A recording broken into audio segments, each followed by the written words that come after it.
Assalamu alaykum. Qanday ahvolinglar? Sog'-salomat turibsizlar, xaloyiq. Men hozir Istanbulninki shahar sirtida. Ama şu virus Türkiye'de taqilishga boshlaganda şu shahar sirtiga chiqib olgandim. Yozni bu yerda o'tkazay. Havosi yaxshi, illiq deb. Bu yer Selim Paşa deydi bu yerni. Uyg'urlar xilizich yig'ilgan bir mahalla. Diyendim bu yan öyde oturup kitap okuptum, ögünüş kıptım. Biraz çarşaptım. Şuna hem de keçki yakın birdem havaya koça yılına gidip çıkışım. Yine birge şu bugünden başlap Türkiye'de sırtqı çıkışını çekleydiken bu çakıçımı haftada 2 gün çeklep kelgen şembe yekşembe. Hem de bugünden başlap bıraklam 4 gün çekleydiken. Şuna bugün çıkıvamsam çıkamaydıgan okşayman 4 gün geçe. Bu fırsatda azırak koşaylan kaç. Sizler bilen paranlaşay dedim. Bugün qaysi temada paranlaşımız degende şu Uygur ayallarınınki, özümüzdünki anıları, hedileri, sınırlarınınki besimi eğir mi degen temada paranlaşıp bakayla. Demişka bu temada paranlaşkın kep kaldı dedi sana. Ötkende biz bir Uygur okuyucular bir yaycan bulup İngilizce bir makalı okuyduğanga bir iş kılgan, bir kuruşu kılgan. Şu yerde biz birkaç makalı okugandık. Şu makalelerden biri Amerikalık bir tədqiqatçı tarafından yazılgan Uygur ayallarınınki ahvalını yani şu geopolitiklik noktadan ayallık tarafdarı geopolitiklik noktadan tahlil kılgan bir makale iken. Makalenin avtori Ürümçide bir neçe yıl yaşap diken. Makale 2017'den burunki vaziyetini asas kılıp yazılgan. Bu makalede 25 yaştan 40 yaşkıcı boğan arlıkta 35 yaşım o yaki. Şu arlıkta 40 yakın Uygur ayalını ziyaret kılgan. Şu ayallarınki diğerlerine sözlerine asasen neh meydan tekşürüş şekilde yazıp çıkan makalını. Hem de bu ayallarını ziyaret kılış jarayonida benim diqqatimni tatgan bir narsa şu. Bu ayallarınki tulusu besim his qilayotganligini, turmushdan qaqshayotganligini tilga olgan. Ma tarafga mansa qarong'u, ma tarafga mangayli kun kirkiday deb qoldi. Turmushdan qaqshayotganligini, besim his qilayotganligini o'ttirib qo'ygan. Asosliq besim nima desa, erlarninki zo'ravonligi, ailede erlarninki qo'pollığı. Ondan başka erning ata-anası, onun tuqqanlarının hizmetini kılıp bulanmay herip ketişler, çarçap ketişler. Hizmet kılış, hizmetten kelip öyünün işlerini kılış. Qatarlık mı şu öy işiği münasebetlik.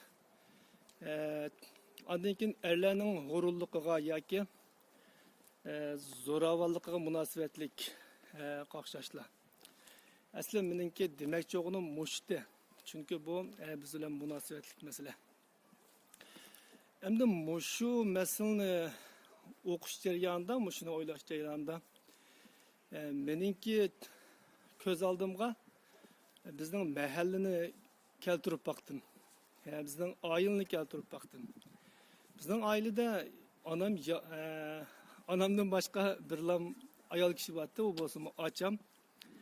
Keyin balalarning to'yini qildik. Shunday qilib kelinlarmi kirdi, shunday qilib ayol zoti avdi. 5 o'g'il, 2 er, dadamning dadasi, cho'ng dadammi biz bilan birga cho'ng uyda turardi. Bütün tamaq, kirqat ishlarini anam qiladi. Acham bilan anam qiladi. Achamning to'yini chiqib ketgandan keyin anamga qoldi. Anam yetishib bulanmay ba'zida biz yordamlashatdik. Şu jarayonda men bu tamaq qilishni o'rganib qolgan. Ammo Hemiş yerden iş bulamaydık da bazıda irinip kalattık, bazıda kakşap kalattık. İşkılıp anam bir özünün vazifesi de kılsa o işlerini. Biz hem de anamga yardımlaşıp kılışıp begen vafadar oğul bulup kılattık da hem de. Ama o işlerini kılsın ama yetizlikten işleri ve başka işlerini mi ten kılattı. Hatta bizden aşırıp kılattı. Bu bizden ayıldın bir misal. Ondan başka bizden mahalle nereye peysek mi? Bizden mahallede mi umum yüzlük ayalla işleydi, dehqonchilik qiladi. Tizlikqa chiqib ishlaydi, uyda ishlaydi. Ba'zi oilalarda hatto tizlikdan yenib kelgan vaqtda erlar birdan orom elib oladi, ammo ayollar bo'lsa darhol tamoqqa tutish qiladi. Tamoqni yetib erlarga yig'izib bo'lgandan keyin yana ishga bilmaydi. Ana şundak işlağa yetekçilik kılıdı, kızlarımı şunun yardımlaşıdı. Bu manzara göz aldığım geldi. Yani bu yerde iş taksimatideki mesele emas. İş taksimatida ayollar tamak etse, erler sırtına işini kısa, yığır işlerini kısa. Bunun da mesele yok benimki karışımca. Ama bu yerdeki mesele sırtının işini mi ten kılıp, arkadan önün işini mi kılış ve onu şunda kılışını bir mecburiyet dep qaraş. Bu bizimki cemiyetimizde bade. Ondan başka erlerinin zomigerligi mi bir mesele. Hem öyle emez. Mesela bizning mahallede mi bir qancha tunulganlar batdı hem de. Xotun uruşda namı çıqqanlardan bir qanchasi batdı. Matarabki ailemde yolumuz o'tib qoldi. Xotun uruşda namı çıqqanlardan bir qanchasi batdı. Bütün mahallege pur ketgan. Hamma kishi eyiplaydi, ama onu bir jazolaydigan, tusudigan mexanizm yo'qdi. Mayli Xitoyning hukumat tuzilmasida bo'lsin, mayli mahallaning ijtimoiy axloq qurilmasida bo'lsin. Ayıplash bo'lsinmi, lekin to'liq uni cheklaydigan, uningga ega bo'ladigan, mas'ul bo'ladigan bir narsa yo'qdi. Shular ko'z oldimga keldi. Ondan keyin shuni o'yladim. Zaten bizning Uyg'ur ayollarninki yuki ig'irmi degan o'yladim. Bu nuqtadan o'ylagan vaqtda haqiqatan ig'ir. Unda bo'lsa yuk ig'ir. Buni e'tirof qilaylik. Unda bo'lsa ayollarning o'rni tuvanmi degan nuqta kallamga keldi. Bizningki Uyg'ur jamiyatida ayollarning, qizlarning o'rni tuvanmi degan masala esimga keldi. Yuqoridagi nuqtalarni aytgan vaqtda ayollarning, qizlarning o'rni tuvandek ko'rinadi. Ammo men bizningki xotinni asos qilib turib, yana bir nuqtadan o'ylasam tuvan emasdekmi ko'rinadi. Hem de kaldısıga her kimning qarash nuqtasi o'xshamaydi. Shunga o'xshamagan fikirdagilar bo'lsa anglasak bo'ladi. Masalan, bizningki xotinning muhitini olib aytsak, bizning mahallani olib aytsak, yuqorida degandek ayollarni ig'ir ish qiladigan, ayollarni uradigan, kamsitadigan, oila zo'ravonlik qiladigan ahvollar bo'lishi bilan birga yana bundoq bir ahvolmi bor. Köpünce muhim kararlarını ayollarsiz çıkaranmaydı öyle. Meyle ailede pul saklaydıgan iş olsun. Bilişimce köpünce ailelerde pulunu ayol kişi saklaydı. Gerçi er kişi acayip korkuttu ama işte demle. Gerçi er kişinin tevfikası mı, lekin ayol kişi saklaydı. Ondan başka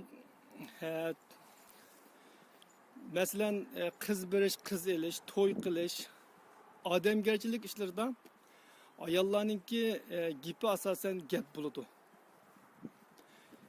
mening jamiyatga bo'lgan kuzatishimcha. Yana murosimlarda asosligi erlar ayollarning ig'ziga qaraydi. Masalan, ayollar baldur kirdi, keyin chiqdi, erlar saqlaydi. Ayollarning g'ayratini qilg'ach, ancha-muncha ayoldan qo'rqmaydiganligini pesh qilg'ach, chaqchaq aralashtirg'ach, lekin oxirgi hisobda ishlarni shularningki urlashtirishga qo'yib beradi. Bu nuqtalardan qaraganda ayollarning o'rni tuvan emas. O nuqtalardan qaraganda yuki haqiqatan ig'ir ham üzügü çüşlük derdi azabımı yetküçe bah. Şunun bilen Uygur cemiyeti de ayallarımızın, ağaçlarımızın, sınırlarımızın ornu, ulanınki tartıp atkan külfetleri hakkında şundak gicmaç hiyallah kallamga keldi. Belkim cemiyetninki her xil katlamadaki kişilerge her xil görünüşü mümkün bir cemiyet. Şuna umumyüzlük bir cemiyetine eksilttirip bir iş asan emas. Şuna makalının tədqiqatçısı bu nokul irden tayak yegen yoki ailesinde besim eğir boğan yoki hurun ergi tigib qalgan ayollarni ziyorat qilgan bo'lishi mumkin. Ammo tadqiqotchi imkon bor ko'p xillashtirishga tirishadi deb o'ylayman. Ham menmi o'z yurtimni, o'z mahallamni asos qilib so'zlagan bo'lg'achqa, bumi betaraflilikdan xoli bo'lmagan bo'lishi mumkin. Shundaqdimi shu haqdagi qarashlarimni o'ttirga qo'yib boqay dedim. Endi men mastag'ina Haytay keçme kaldı, künme kirip gitey dep kaldı. Şu Uygurlardaki, erlerdeki aile zoravallığı, ayallarını uruduğan, tıllaydıgan, ayallara yardımlaşını numustab bildiğan bu meyli bizninki dini noktadan şeriatimizge xilaf bo'lgan, meyli milliy noktadan bizning örf odatlarimizga xilaf bo'lgan, insoniylikka xilaf bo'lgan bu hodisalarni tanqidlashimiz kerak, yo'qotishimiz kerak deb o'ylayman.